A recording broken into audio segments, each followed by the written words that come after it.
ये जानने का प्रयास भी कर रहे हैं कि आप मताधिकार के प्रयोग के समय कौन सी बातें आपके जेहन में थी, किन बातों को आपने ध्यान में रखना, कौन से विषय, कौन से मुद्दे अथवा कौन से वायदे आपको झकझोर रहे थे जिन्होंने आपको मजबूर किया अपने मताधिकार का उपयोग करने के लिए सही जगह पे। और निश्चित ही आपने अपने मताधिकार का उपयोग सही जगह पे किया होगा, और यदि नहीं किया है तो तुरंत घर से बाहर निकलिए और अपना वोट डालिए। अब हमारे पास जो आंकड़ा आया है 3 बजे तक का मतदान प्रतिशत का, तो वो आगरा शहर सुरक्षित लोकसभा पे 43.65% मतदान हो चुका है, और फतेहपुर सीकरी लोकसभा क्षेत्र में 46.18% मतदान हो चुका है। तो जितने हमारे सुधी दर्शक जो देख रहे हैं इस समय चैनल, उन सबसे हम अनुरोध करेंगे, विनम्र अनुरोध करेंगे कि यदि आपने अपना मताधिकार का उपयोग नहीं किया है तो बाहर निकलिए, अपने मत का उपयोग कीजिए। और इस वक्त इस पैनल में हमारे साथ हैं शहर की जाने मानी शख्सियत, मेरे दाईं ओर हैं डॉक्टर अरुण चतुर्वेदी। आप जहाँ चिकित्सा क्षेत्र में विशेष नाम रखते हैं, साथ ही साथ आप सोशल वर्क में भी आपने अपना खासा नाम कमाया है। डॉक्टर मुनीश्वर गुप्ता शहर में परिचय के मोहताज नहीं हैं, आप भी जाने माने चिकित्सक हैं, साथ ही आप सोशल एक्टिविस्ट भी हैं। और मेरी बाईं ओर हैं लोकेंद्र शर्मा एडवोकेट, आप कलेक्ट्रेट बार एसोसिएशन के सेक्रेटरी हैं, और ताज प्रेस क्लब के अध्यक्ष व अनुभवी वरिष्ठ पत्रकार सुनैन शर्मा साहब। तो सबसे पहले डॉक्टर चतुर्वेदी आपसे जानना चाहेंगे, इस बार जो आपने वोट दिया वो गारंटी पे था या बदलाव के लिए था? देखिए, वोट जो दिया है वो जो मेरे दिमाग में जो मेरी बात रहती है इस समय 2-3 मुद्दे में है। अब एक तो राष्ट्रवाद का मुद्दा, जिसको कि मैं बहुत बड़ी प्राथमिकता लेता हूँ, पहली चीज। दूसरी ये है कि थोड़ी सी सोशल इंजीनियरिंग जो है वो कंपेरेटिवली मुझे ज़्यादा इस समय अच्छी लगती है, अच्छा एक माहौल लगता है।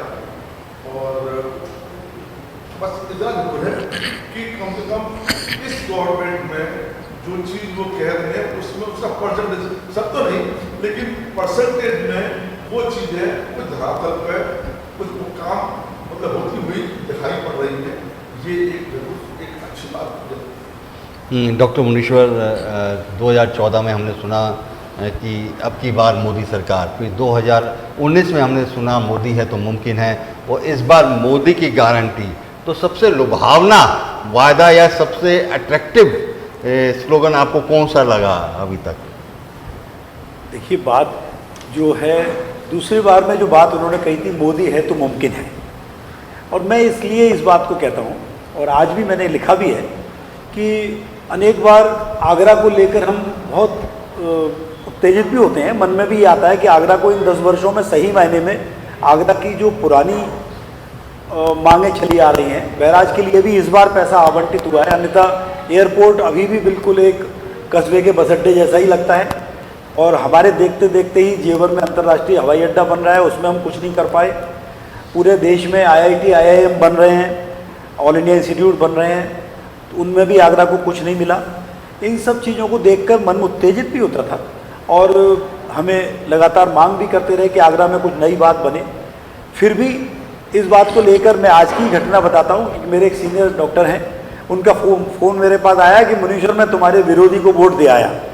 तो मैंने कहा नहीं सर, ऐसे मत कहिए, और मैं भी ऐसा ही करूँगा। लेकिन मुझे आज जो कहने की बात है वो ये है कि हम लोग विद्यार्थी परिषद के समय में बहुत नारे लगाते थे कश्मीर की धारा 370 के खिलाफ। तो जो मोदी है तो मुमकिन है, उस चीज़ में सबसे ज़्यादा महत्वपूर्ण मेरे मस्तिष्क में रहता है तो धारा 370 का हटना रहता है। यह देश के लिए एक बहुत बड़ी उपलब्धि है, इसलिए एक बार वोट जरूर इस बात पर बनता है। आगे क्या होगा, आगे हम लगातार इस बात का विरोध करेंगे। जिस प्रकार से पार्टी को एक बेईमान लोगों की चरागाह बनाया गया है, उसका विरोध हम करते ही रहेंगे, क्योंकि इतना जरूरी है नहीं। एक बार 303 सीटें 2019 में जीतने के बाद क्यों अन्य पार्टियों के बेईमान से बेईमान नेता इस पार्टी में आते चले जा रहे हैं और टिकट भी पाते हैं। आज जनप्रतिनिधियों की यदि प्रतिशत देखा जाए, आगरा को ही देख लिया जाए, तो 13 लोगों में से मात्र 3 लोग ऐसे हैं जो मूल भाजपा के हैं। इन सब बातों को हम लगातार उठाते रहेंगे। पार्टी को विचारधारा से शून्य करने की तरफ जो भी कदम होगा उसका विरोध करेंगे। लेकिन जो आज की बात है वो ये है कि मोदी के रहते हुए हमें 370 हटने का अनुभव आया। आगे अच्छा रहे देश और अच्छी बातें हों, इस बात के लिए मैं निवेदन। लोकेंद्र जी, आप क्या मानते हैं, ये जो आपने आज मताधिकार का प्रयोग किया, उपयोग किया अपना, तो आपकी कौन से जहन में कौन सी बातें चल रही थी? आप किस विषय को सोचा आपने? हमने मत देने से पहले हर व्यक्ति अपनी मानसिकता बनाता है, मन बनाता है कि वोट देने यहाँ हमको देश सुरक्षित है, सब सुरक्षित है। लेकिन जो देश का डॉक्टर मुनीश गुप्ता जी ने जो कहा, मैं इनसे 100% सहमत हूँ।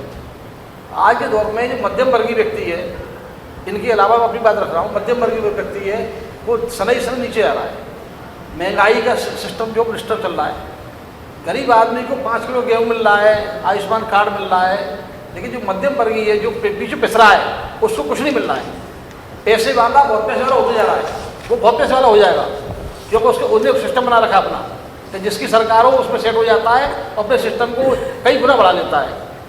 नीचे वाला उसको कोई असर नहीं पड़ता है। मैं आप सब लोग मुझसे एज में लगभग बराबर बड़े हो, मैं आपको 50 साल पहले ले जाता हूँ। 50 साल पहले महंगाई नहीं थी, आदमी की इनकम भी नहीं थी, खर्चे भी नहीं थे, सब काम चलता था। तो आज जो लोग जिन पे गेहूँ मिल रहा है, राशन मिल रहा है, वो लोग उसको बेच रहे हैं, उसका यूज खाने भी नहीं कर रहे, और उन पे जब मिल रहा है तो खा भी रहे हैं मान लो, तो उनका असर नहीं पड़ रहा है। लेकिन आज व्यक्ति जो मध्यम वर्गीय था वो नीचे निम्न स्तर की ओर आता जा रहा है। इस महंगाई ने मध्यम वर्गीय कमर तोड़ रख दी है।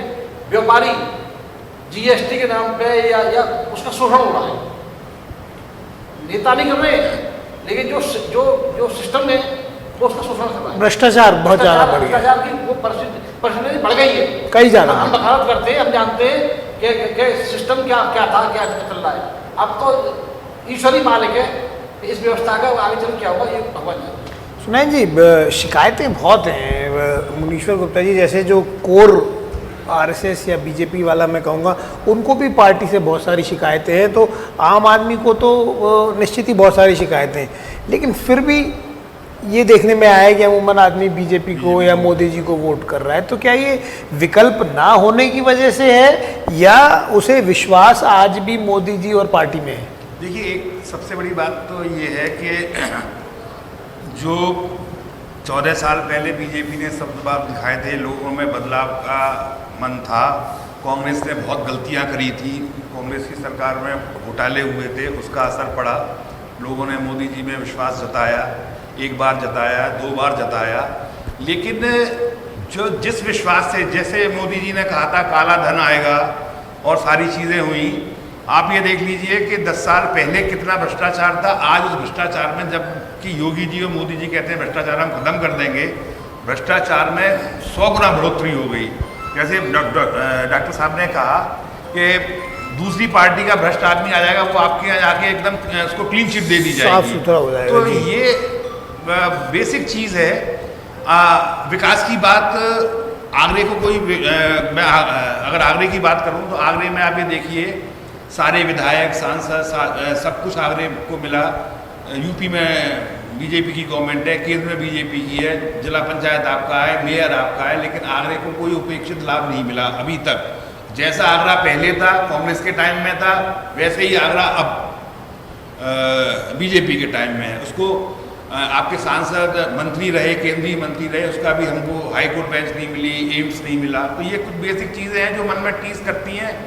और राष्ट्रवाद के नाम पे उस पर बीजेपी अच्छा काम किया है। बीजेपी ने सर्जिकल स्ट्राइक करी, बीजेपी ने मुंह तोड़ जवाब दिया, जैसे धारा 370 का बताया उन्होंने, ये भी एक अच्छा कदम था बीजेपी का। मैं उससे बुराई नहीं कर रहा, अच्छे को अच्छा कहिए और जो खराब काम, जो गलत है उसको गलत कहिए। कम से कम इतना साहस होना चाहिए। मेरा कहने का मतलब ये है, आप वोट जो दें, आज इतना ज़्यादा धर्म का राजनीतिकरण कर दिया गया है, इतना ज़्यादा राजनीतिकरण कर दिया गया है युवाओं में, कि युवा बेरोजगारी को भूल के राम मंदिर पे ही जा रहा है। तो आप राम मंदिर से आपका पेट नहीं भरेगा, युवाओं का पेट नहीं भरेगा। मेरा कहने का मतलब है, हम कुछ तो विकास के रास्ते पे आगे चलें। मुनीश्वर जी, क्या केवल राष्ट्रीयता या राष्ट्रवाद की बात करके ही, या हिंदू मुस्लिम की बात करके, या हिंदुस्तान पाकिस्तान की बात करके बीजेपी चुनाव जीत रही है? जो कोर डेवलपमेंटल इश्यूज हैं, जो विकसित भारत की बात जो मोदी जी ने शुरू करी थी, वो कहीं बहुत पीछे रहती दिखाई दे रही है। हाँ, मैं तो बिल्कुल लगातार, क्योंकि मैं तो पब्लिक प्लेटफॉर्म पर लिखता भी हूँ, क्योंकि मेरे हिसाब से ये बहुत बड़ा अपराध हो रहा है कि देश का गृह मंत्री और प्रधानमंत्री और मुख्यमंत्री, जो लोग एग्जीक्यूटिव पोस्ट पर हैं, जो लोग इतनी बड़ी बड़ी एग्जीक्यूटिव पोस्ट पर हैं, वो इसका मतलब ये है कि संविधान को नकार रहे हैं।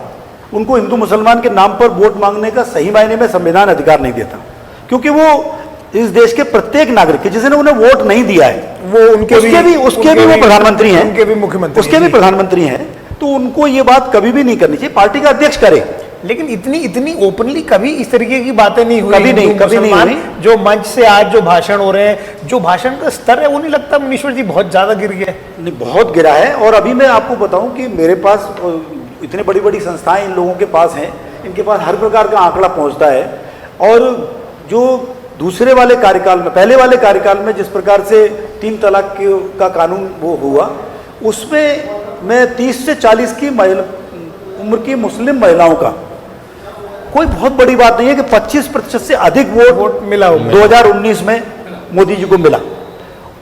और इसको बिल्कुल कोई अन्यथा नहीं ले। मैं अभी अपने पार्टी के उस पर भी मैंने ये वाली बात तमाम बार कही है कि जिस पार्टी का नारा था तिलक तराजू और तलवार, इनमें मारो जूते चार, उसमें उस पार्टी को पंडित ने भी वोट दिया, बनिया ने भी वोट दिया, ठाकुर ने भी वोट दिया।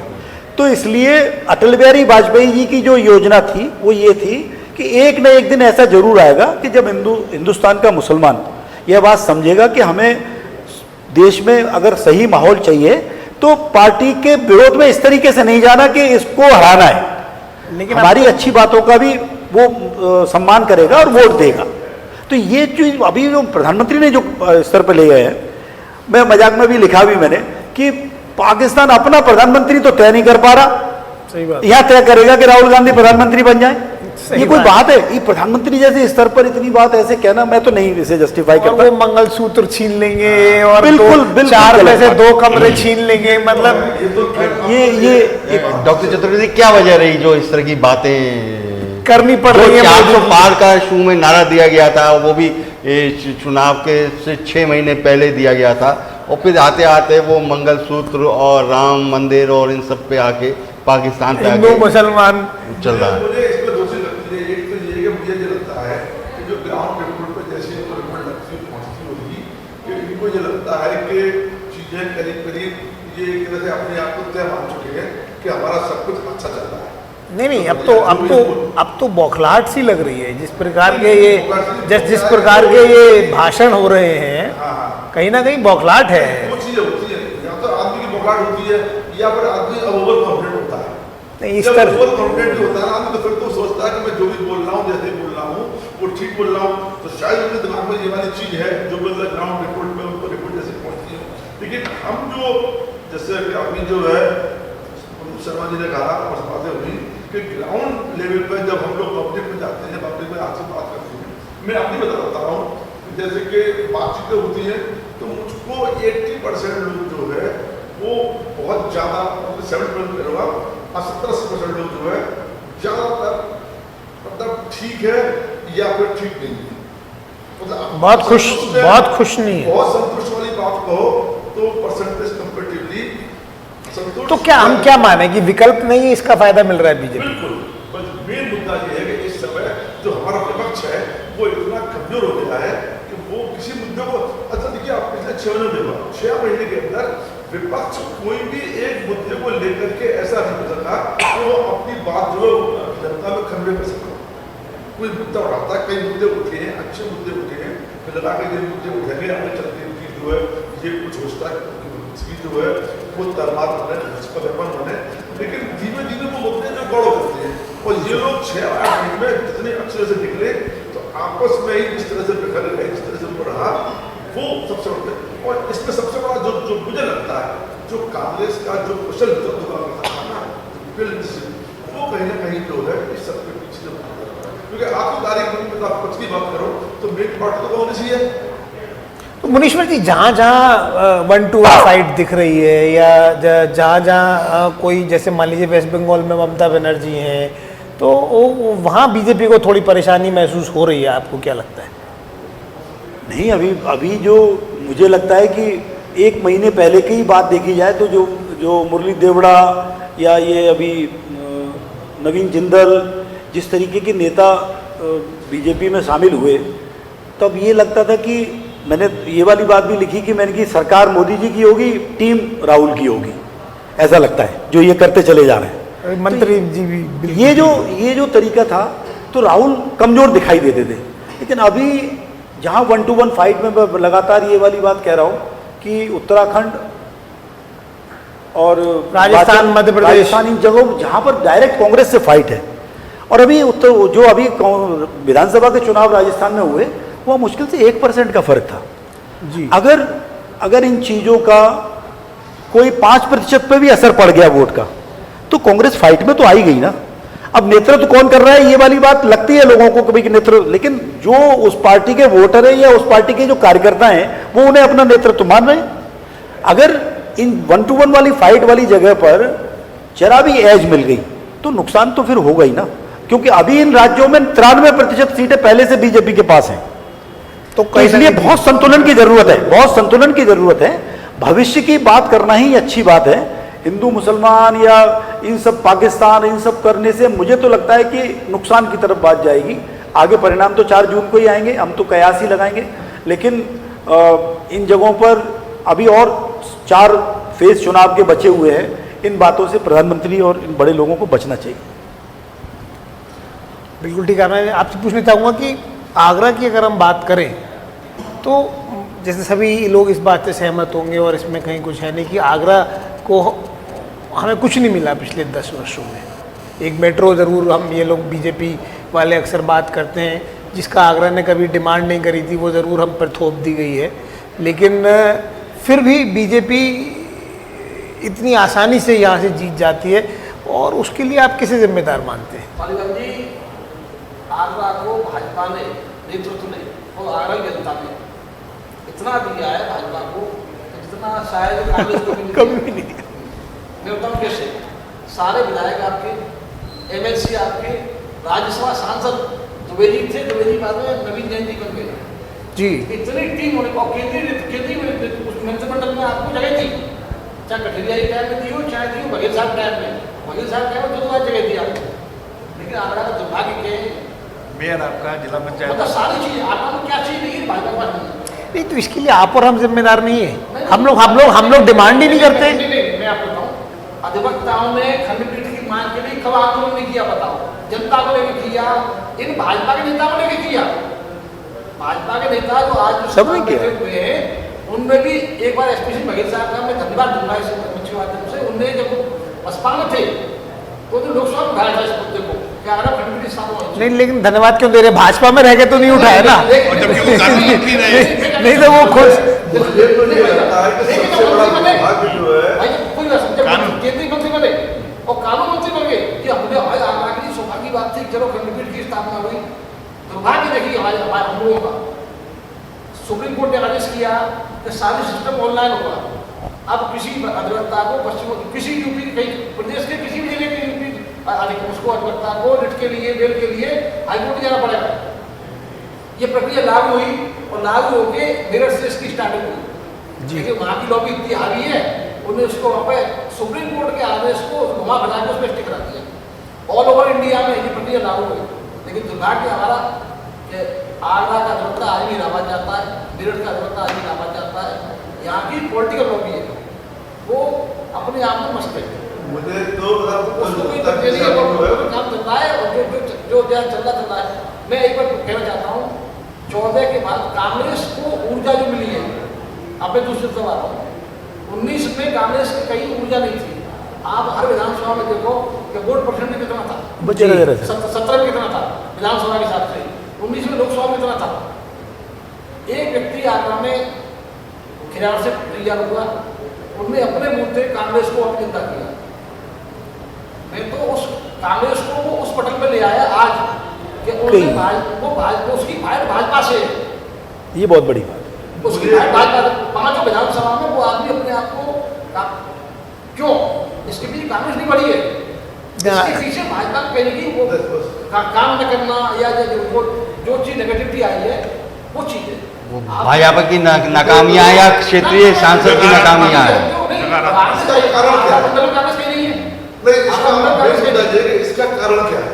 कारण जी जी तो मैंने जो पिछले अध्यक्ष था IIM का, तो थोड़ा मैं थोड़ी ऑफिसर थोड़ा बड़ा वो नेताओं से भी संगत रहा कि मुझे लगता है कि आर्मी के अंदर जो सबसे स्ट्रॉन्ग लॉबी है वो यहाँ की चाटुकार लॉबी है। चाटुकार लॉबी है। वो जो चाटुकार लॉबी इतनी स्ट्रॉन्ग है, जब वो नेता लेवल पे, अफसर के लेवल पे और भी जहाँ पर जो भी एडमिनिस्ट्रेटिव जहाँ से इस शहर के लिए कुछ हो सकता है उस लेवल पे वो लोग हैं, उनके आसपास वो चाटुकार लोग इतने बढ़िया स्ट्रॉन्ग हो जाते हैं कि वो उनको पूरा हत्या कर देते हैं। अब उनको लगता है कि मैं ये कर रहा हूँ मतलब बढ़िया कर रहा हूँ और ये बढ़िया हो रहा है और मुझे करने की क्या जरूरत है। जब मेरा किसी के बिना मेरा काम चल रहा है तो मैं इसके आगे क्यों बढ़ूँ? उनको जनता की शिकायत या रोड पर जो उन्होंने कहीं पर जो एक चौराहे पर धक्का लगवा दिया, लोगों ने कहा आपने बहुत बढ़िया किया, बहुत बढ़िया किया। कहीं पर एक अच्छा तक बोर्ड लगा दिया या कोई एक बोर्ड लगवा दिया, उन्होंने कहा बहुत अच्छा किया। वो सोचते हैं कि ये सब कर रहा हूँ इससे मेरा काम चल रहा है। तो जो चाटुकार लॉबी है और वो कोई भी बड़ा पार्टी आए, कोई भी अफसर आए, कोई भी वाय उसके साथ ऐसा कह देते हैं, ऐसा हिदायत कर देते हैं कि उसकी वजह से बस आगे कुछ बढ़ नहीं पाता। वो सोचते हैं यही स्थिति है, बस इसके आगे करना है। डॉक्टर मुनीश्वर, अब आगरा की अगर हम बात करें तो लगभग ये तय सा ही लग रहा है कि डॉक्टर SP सिंह बघेल साहब दोबारा या तिबारा पता नहीं कितनी बार जीत चुके हैं जी, शायद 6वीं या 7वीं बार बनेंगे सांसद।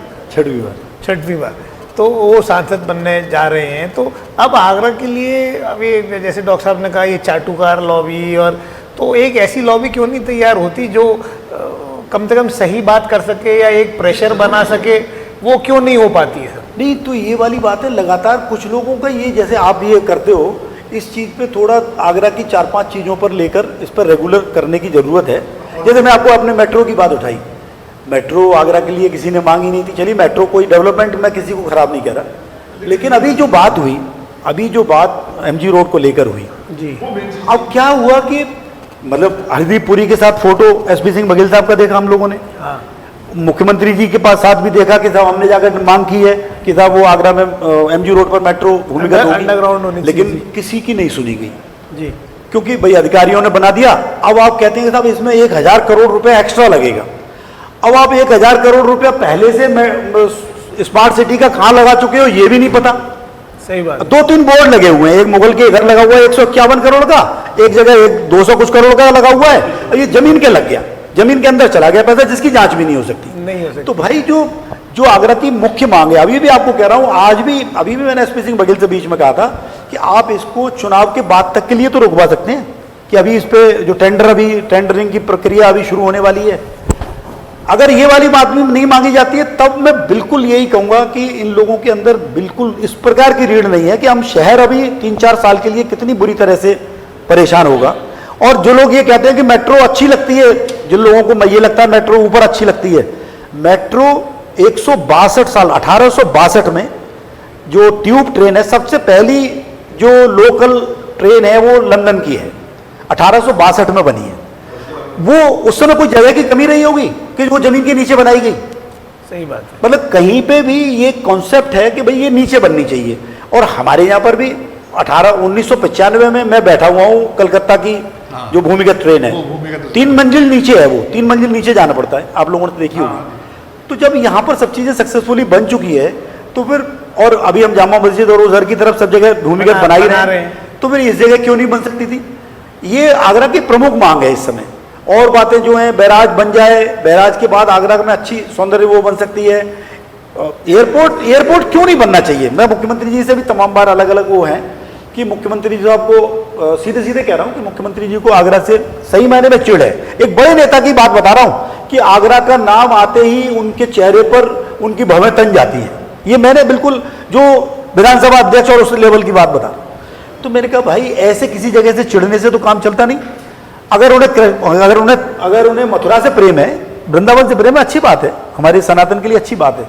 तो मथुरा और आगरा के बीच में कोई एक अंतर्राष्ट्रीय हवाई अड्डा बनना चाहिए ताज और कृष्ण के नाम से। सही बात अब लोग कहते हैं साहब 200 किलोमीटर से अंदर नहीं बन सकता अंतर्राष्ट्रीय, तो जेवर 78 किलोमीटर है जेवर बना है और हम 150 किलोमीटर है, और 5 साल के अंदर उससे इतना अच्छा रेवेन्यू आ जाएगा कि पैसा लगा हुआ बराबर हो जाएगा, बिल्कुल इतना अच्छा पैसा आ सकता है। लेकिन आज भी हम लोगों को ज़्यादा वो है कि लोग कहते हैं साहब बहुत ज़्यादा बढ़ गई है, बाहर बहुत इज्जत बढ़ गई है, लेकिन आदमी हमसे कहता है कि भाई ताजमहल के नाम पर अगर आप कहीं सर्च करेंगे तो कोई एयरपोर्ट तो मिलता नहीं मिलता। और यहाँ के पैसे वाले लोगों से बैठो तो वो कहते हैं अरे डॉक्टर साहब 1.5-2 घंटे तो दूर होता ही है। किसी ने अभी सुझाव दे दिया कि मेट्रो को वहां तक पहुंचाओ, जेवर तक। मैंने कहा उतने पैसे में तो यहाँ एयरपोर्ट बन जाएगा अंतर्राष्ट्रीय। मतलब थोड़ी तो कोई, और चाटुकारिता यही है, ये सिर्फ चाटुकारिता है कि भाई आप लॉजिकल बात करिए। भाई जब उत्तर प्रदेश में, मैं तो बिल्कुल आंकड़े बता रहा हूँ, पिछले 10 साल में 12 नए एयरपोर्ट बने हैं। अभी कल परसों भी मैंने पूना के एयरपोर्ट के ऊपर, पूना के एयरपोर्ट का नया टर्मिनल अभी उद्घाटन हो रहा है, तो उसके ऊपर लिखा कि भाई ये चीजें भाई दूर ही अच्छी लग रही है, हमारे यहाँ तो अभी भी बिल्कुल अछनेरा के बस अड्डे जैसा है। अभी थोड़ी पुताई हो गई है। मैं अपनी बेटी को लेने 1-2 बार गया तो अभी भी आपको आधा घंटे रुकना है तो पेड़ ही तो तलाशना पड़ता है रुकने के लिए। कहीं आप रुक जाओ, गाड़ी कहीं खड़ी कर दो, पेड़ के नीचे खड़े हो जाओ। तो ये चीजें अब बार बार कहते हैं कि साहब सिविल लाइन के लिए भाई कोई ना कोई मामला फंसा हुआ है। इन चीजों को सॉल्व करने के लिए जब तक थोड़ा सा जनप्रतिनिधि होमवर्क नहीं करेंगे तब तक इन पे कोई काम नहीं होगा। वोट तो इसलिए पड़ जाता है क्योंकि विकल्पहीनता कह लीजिए, या फिर मैं ये भी नहीं मानता विकल्प भी बन जाते हैं। अगर इस बार काम नहीं हुआ तो विकल्प भी बन जाए। चलिए अच्छी बात है। तो मेरे ख्याल में बहुत बड़ी बात कर दी डॉक्टर साहब ने, राजीव जी की। मेरे ख्याल में यहीं पर हम लोग क्लोज करें। बिल्कुल, लोग एक बस लोकेंद्र जी और सुनील जी से दोनों ही जानना चाहेंगे कि विपक्ष ने जहां बेरोजगारी का, महंगाई का मुद्दा बड़ी मुखरता से उठाया, साथ ही साथ उन्होंने अपनी गारंटियां भी दी कि कांग्रेस ने 5 गारंटी दी हो, लेकिन क्या वजह है कि आम मतदाता अभी उस पर भरोसा नहीं कर पा रहा? देखिए ऐसा है, आम जो जनता है वो इस समय खामोश है। जनता ने 10 साल देखा, जनता ने 10 साल राज देखा, जनता इस समय एकदम खामोश है। जनता जो चाहती, जिस तरह का विकास चाह रही है, जनता उस तरफ वो विकास अपेक्षित नहीं हो पाया। और ये सब मंदिर और उस पर जनता का जो वो रहा, आप जो मेन चीज़ कहना चाह रहे हैं कि विपक्ष एकजुट क्यों नहीं हो पा रहा है। विपक्ष की एकजुटता हुई है, लेकिन जिस हिसाब से विपक्ष एक्चुअली यहाँ पर जाति का बहुत फर्क पड़ता है। हम लोग, हमारे पास जाति धर्म के नाम पे हम जो इलेक्शन लड़ रहे हैं, अगर ये चीज़ बंद हो और हम लोग ये सोचें कि हम किसी अच्छे कैंडिडेट को वोट देना चाहते हैं या अच्छे उसको वोट दें, तो ये सब चीज़ों में आदमी नहीं देखता है, वो केवल जाति और उसके आधार पे ही वोट करे। तो लोगन जी क्या राय है लोगन? नहीं, लोगन जी आपको नहीं लगता अभी कहीं ना कहीं बीजेपी अभी हम लोग को भ्रमित करने में कामयाब हो रही है और जो ऑपोजिशन है वो अपनी बात कर नहीं पा रही है? मैं आपसे थोड़ा आपकी बात में जवाब दूंगा। 19 के चुनाव के बाद में इनको काम पर वोट मांगना चाहिए। सही बात। 24 का तो चुनाव वो काम करेंगे तो मांगेंगे ना, वो भ्रमित ही कर रहे हैं। आप मुझे बताइए। जनता जागरूक है, जनता जागरूक है, लेकिन विकल्प नहीं है। नहीं, आपको लग रहा विकल्प नहीं है, हम आप यहाँ बैठे विकल्प नहीं है। ये 4 तारीख पता पड़ जाएगा विकल्प है कि विकल्प नहीं है। भाई जो हमने भाजपा जिताई, इट मीन्स विकल्प नहीं है, और उन्होंने कांटा लड़ा दिया, ऐसी स्थिति कर दी कि जो बिल्कुल नेक टू नेक उस स्थिति में आ गई, तो पता लग जाएगा विकल्प। भाई गर्दन से हालत चाहिए रहता माला पहनने के लिए। किसी को भी आप किसी पोस्ट पर डाल दो, उसके सलाहकार IAS होते हैं जो वो चलाते सरकार को। हमने वो वक्त भी देखा है, आपने भी देखा है कि रावड़ी जेल गए थे, रावड़ी सरकार चला रही थी, तो क्या वो विकल्प नहीं था? रावड़ी जो थम्ब्रांड थी मान लो, तो सरकार चलाई नहीं, तो ऐसे ही अखिलेश सिंह राव ने जो भी नहीं, लेकिन लोगन जी ऐसे विकल्प से तो फिर बीजेपी वाला विकल्प बेटर है। ऐसे विकल्प से तो बीजेपी वाला विकल्प बहुत बेटर है। देखिए बात वहीं आ जाती है। मैं देखिए आज क्या है, आज विकल्प, आज ऑपोजिशन क्या है, एक खिचड़ी है। वो आज इलेक्शन से पहले जब एक नहीं हो पा रहे हैं तो इलेक्शन के बाद कैसे एक हो पाएंगे? तो वो सोचना भी नहीं, ये भ्रम लिया जा रहा है, जैसे पहले हुआ था कि 5 नहीं, ये साल बात में सही भी है। 5 ये हमारा सोचना नहीं है। किसमें आएगा, आपस में लड़ाई होगी। वो 100% लड़ाई। नहीं, इसका मैं जवाब दे रहा हूँ। आज मैं राजा होता, मैं कह रहा हूँ, एक कविता पढ़ी थी, यदि होता कि नरेश में राजमहल में रहता, कि सोने का सिंहासन होता, सबक मुकुट चमकता, बंदी जनमुल गाते रहते दरवाजे पर मेरे, तो वहाँ पे जितने कवि होते लिखने वाले, मैं उतना 100% दुष्ट टाइप का, लेकिन उस कवि की हिम्मत नहीं है, लेकिन वो लिख दे। मुझे लिख देता कि राजा दुष्ट है, वो कहता नहीं साहब राजा हमारा दयालु है और ये जनता के ऊपर ध्यान रखता है, भले ही डंडे मार रहे हो, समझाने का प्रयास कर रहा है, तो दौर बदल रहा है। यदि काम नहीं करोगे आप, कोई भी व्यक्ति हो सत्ता में जो है काम नहीं, बात सही, होना भी यही चाहिए। तो जनता अपने आप उसको देती है। चलिए एक बार हम फिर मतदान प्रतिशत के बारे में बता दें और विधानसभा वार बता दें अपने दर्शकों को। आगरा लोकसभा सीट सुरक्षित पे 3 बजे तक मतदान हुआ था 43.65%। फतेहपुर सीकरी लोकसभा क्षेत्र में मतदान हुआ 46.18%।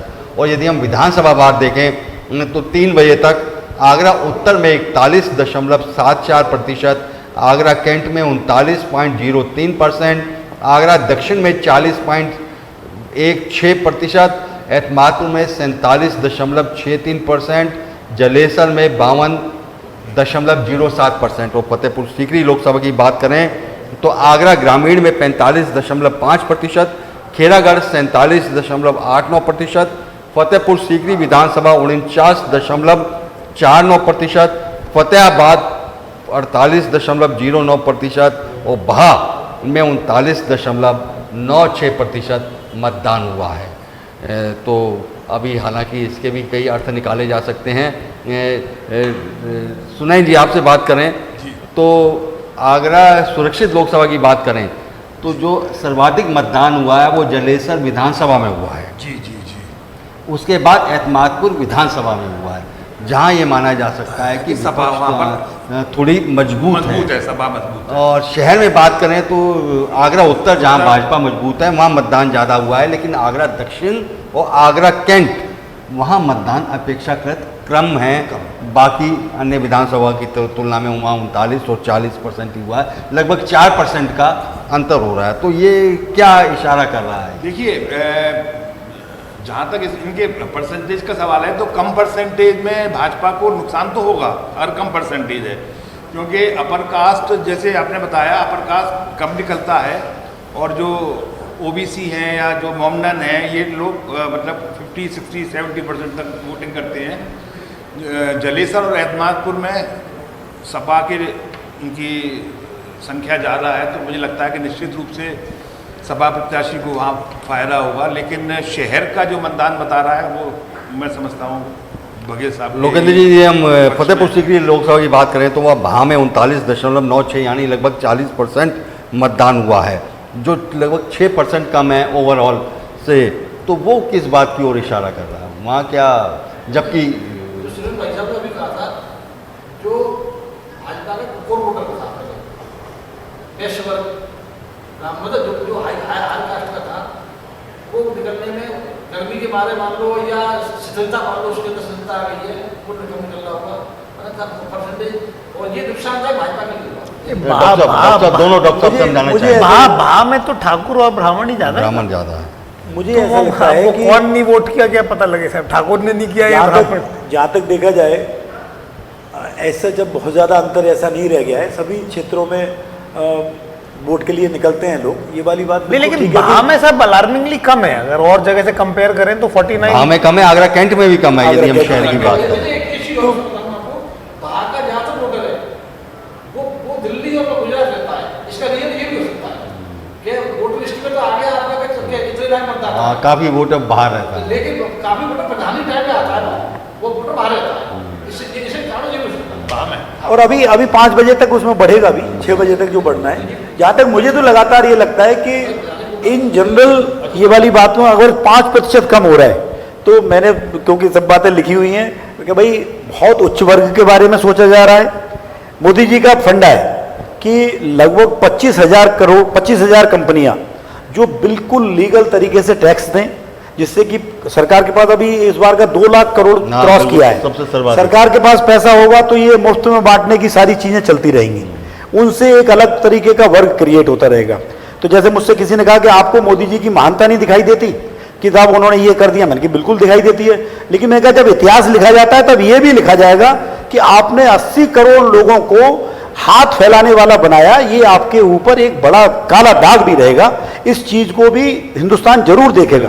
हमारे यहाँ इतनी निरीहता की जरूरत नहीं थी जैसा अभी इस काल में हुआ है, और जिस तरीके से मोदी गारंटी के नाम पर इसको चिल्ला चिल्ला के कहा गया है कि हम 2029 तक इसे देंगे, ये वाली बात नहीं कही जानी चाहिए। लोगों को आत्मविश्वासी बनाने की ही कोशिश राजा मतलब शासक की होनी चाहिए। आलसी और बेकार बना दिया आपने हम लोगों को कुछ करने। डॉक्टर आप जो जहाँ तक प्रोडक्ट की बात है, दो चीज बात करूँगा।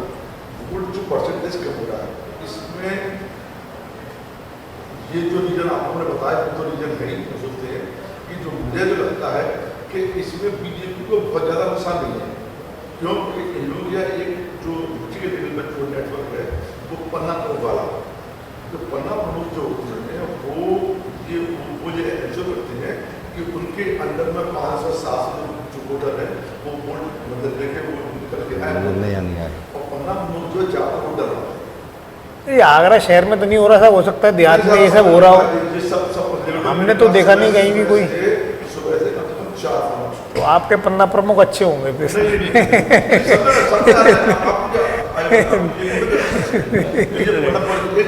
और दूसरी चीज ये है कि जहाँ तक आप उसकी बात कर रहे हो जो मतलब तो दूसरे लोग जो हुई रीजन लेकिन दोनों और अपोजिशन में सोचता है अरे ये वाली बात क्यों नहीं कहते हो कि इलेक्शन फंसा हुआ है, इलेक्शन लड़ा जा रहा है। जो 2014 का जो इलेक्शन था वो बिल्कुल एक तरफा था, 2019 का पुलवामा की लहर में था। अभी इस बार इलेक्शन है, अच्छा है, और सभी लोगों की आवाज आ रही है।